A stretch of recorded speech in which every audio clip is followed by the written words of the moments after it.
बिस्मिल्लाहिर्रहमानिर्रहीम। अस्सलामुअलैकुम dear student, this is Ehsan Biowala. आज की इस वीडियो के अंदर हम डिस्कस करेंगे that one is a plastid. इससे नेक्स्ट ऑर्गेनेली थी और इस ऑर्गेनेली को हम डिस्कस करते हैं।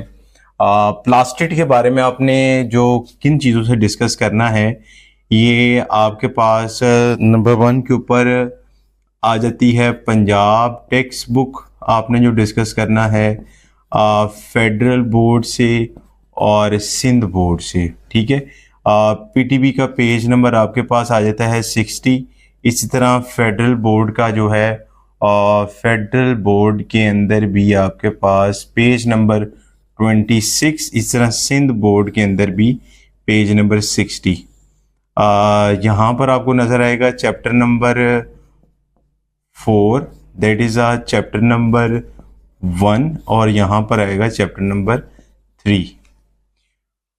तो प्लास्टिड सबसे पहले हम डिस्कस करते हैं। प्लास्टिड एक ऐसी ऑर्गेनेली है कि यहाँ पर हमारे पास पहली बात आपने याद रखनी है, it is A double membrane bound organelle. Membrane bound organelle है, ठीक है। पहली बात आपने ये डिस्कशन में ले आनी है, ठीक है। प्लास्टिड में आपने एक बात ये याद रख ली। दूसरी आपने बात याद रखनी है, इसके अंदर हमारे पास जो इसकी टाइप्स हैं, वो सबसे पहले अगर हम टाइप को डिस्कस करें तो यहाँ पर इटाइयोप्लास्ट आ जाती है, उसके बाद क्लोरोप्लास्ट आ जाती है, जी उसके बाद आ जाती है क्रोमोप्लास्ट, और उसके बाद आ जाती है लीकोप्लास्ट। इसको हम क्या कहते हैं? इसको हम सेल्फ रेप्लिकेटिंग ऑर्गेनेल कहते हैं।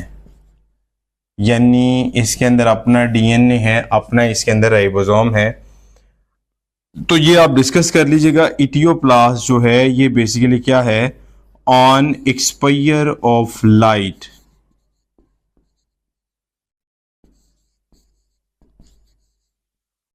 ऑन एक्सपायर ऑफ लाइट, जब लाइट पड़ेगी, या हम कहते हैं जहां पर there is no light detection, ठीक है। सॉरी, आपने इसमें कहना है no on expire of light, यानी यहाँ पे लाइट का कोई भी नहीं है। सो नंबर 2 पे आपने याद रखना है, यहाँ पर हमें क्लोरोफिल भी नजर, नो प्रेजेंस ऑफ क्लोरोफिल, ठीक है। अब जिस तरह मिसाल के तौर पर आपके सामने सेकंड है, दैट इज अ क्लोरोप्लास्ट। और क्लोरोप्लास्ट एक ऑर्गेनेली बहुत, जिसे हम कहते हैं डबल मेम्ब्रेन है। This one is a single membrane और डबल मेम्ब्रेन। तो ये एक डबल मेम्ब्रेन बाउंड ऑर्गेनेली है, ठीक है। अब इसमें ये बात हमने डिस्कशन में ले ली कि क्लोरोप्लास्ट जो है डबल मेम्ब्रेन बाउंड ऑर्गेनेली है। और इसके अलावा जो आपने एक बात तो ये डिस्कस कर ली, लेकिन ये ऑन एक्सपायर ऑफ लाइट, यानी लाइट की प्रेजेंस है। इट्स मीन्स यहाँ पर मौजूदगी किसकी है? That is a presence of chlorophyll, presence of chlorophyll, ठीक है। खैर, इसके बाद क्रोमोप्लास्ट, इसको सिंपली हम बाद में डिस्कस करते हैं अदर देन ग्रीन कलर, ठीक है। और लीकोप्लास्ट जो है that one is a colourless. Chloroplast का जो स्ट्रक्चर है, ठीक है। अब क्लोरोप्लास्ट में लाइक फॉर एग्जांपल, ये अब क्लोरोप्लास्ट का एक स्ट्रक्चर बना रहे हैं। मैं इसको थोड़ा सा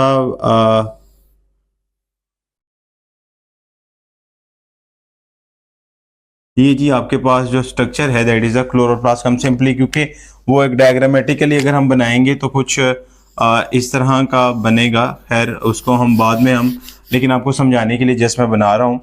क्लोरोप्लास्ट को हम क्या कहते हैं? That is non as a which organelle. इसको हम कहते हैं सेमी ऑटोनॉमस। क्या कहते हैं? Semi autonomous. इसका अपना डीएनए है, इसके अंदर अपने आरएनए है, इसके अंदर राइबोसोम्स भी मौजूद हैं। अब राइबोसोम कौन से हैं? वो हैं 70S। इसी वजह से इसको हम क्या कहते हैं? एंडोसिम्बायोंट ऑर्गेनेली।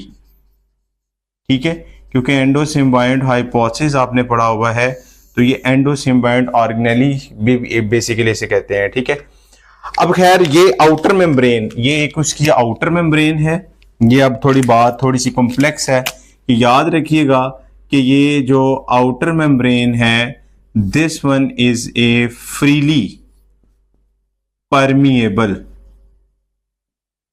ये फ्रीली क्या है? परमिएबल है। जबकि जो इसकी इनर मेम्ब्रेन है, इनर मेम्ब्रेन, ये क्या है? That one is a semi permeable. Page number 27 federal board में ये लिखा गया है। इसके बाद इन दोनों के दरमियान में जो स्पेस है उसे हम क्या कहते हैं? Inter membrane space.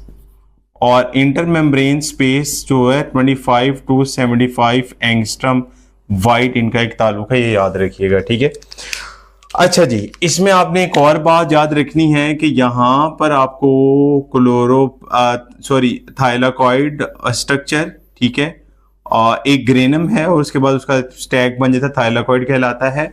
आपको अगर क्वेश्चन आए कि थाइलाकॉइड कितने हैं, तो थाइलाकॉइड में आपने याद रखना है 25 to 50। अकॉर्डिंग टू पीटीबी 50 से लेकर मोर कहा गया है, और ग्रेना हर बुक के अंदर अमूमी तौर पर 40 से 60 हैं, तो ये आपने कंसीडर कर लेने हैं।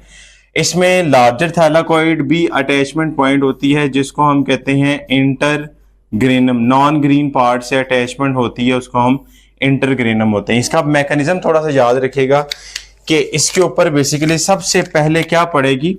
लाइट पड़ेगी, और लाइट के पड़ने से क्या बनेगा? यहां पर आपके पास है ATP और NADPH। ATP और NADPH बनेगा, और ये जो नीचे स्ट्रोमा के अंदर यूज हो जाएगा, जिसके अंदर CO2 वाटर के साथ मिलेगी और C6H12O6 मीन्स के ग्लूकोज बना दी है। क्या बना दी है? ग्लूकोज फॉर्मेशन बना दी है। और ये बेसिकली किस रीजन में हो रहा है? That is takes place in stroma. ठीक है, और इस प्रोसेस को हम कहते हैं कार्बन फिक्सेशन। अब पेपर में एमसीक्यूज पूछा जा सकता है, carbon fixation takes place in, तो आपने याद रखना है that is takes place in stroma of the chloroplast.